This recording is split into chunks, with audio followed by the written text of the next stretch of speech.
रिमशा हामला होती है और हामला होती है अपने ही बाप की औलाद का। और वो आदमी जो कि इसके बाप का दोस्त है सजाद नामी, जो कि इसकी गैर माँ की गैर मौजूदगी में इसके साथ आके सब कुछ करता रहा।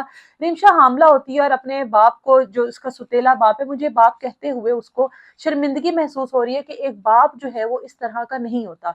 बताती है कि मैं हामला हो गई। जब बाप को इस चीज का अंदाजा होता है, मुझे अफसोस है कि माँ को इस बात का इल्म नहीं हुआ कि उसकी बेटी की तबीयत खराब हो रही है, उसकी बेटी हामला हो गई है। उसको महसूस नहीं हुआ कि मेरी बेटी की जिसामत में फर्क आ रहा है। माँ को तो फौरी तौर पे पता लग जाता है, लेकिन अफसोस कि इस माँ को ना पता चल सका। हामला होने के बाद इसको फौरी तौर पर एक हॉस्पिटल ले जाया जाता है और हमल जाया करवाने के लिए डॉक्टर्स कहते हैं कि ऑपरेशन करना पड़ेगा। 17 साल की लड़की, जो कि एक गैर शादीशुदा लड़की है, वो हामला होती है अपने सुतेले बाप की करने की वजह से। उसके बाद उस हमल को जाया करवाने के लिए उसका ऑपरेशन करवाया जाता है।